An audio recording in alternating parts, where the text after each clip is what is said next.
So I recently purchased this Berkley Trilene XL monofilament fishing line, and I purchased the 110 yards of 10-pound test.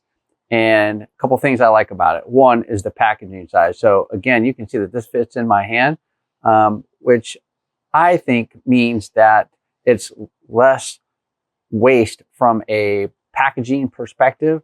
So it's, very, minimal when it comes to the packing, right? And just have the small box and just a small spool to accommodate just that 110 yards of line.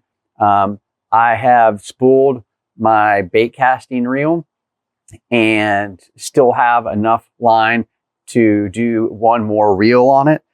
The other things I like about it is that this line is super smooth and it has really smooth castability. I was impressed on how far I was able to launch my chatterbaits when I was casting them.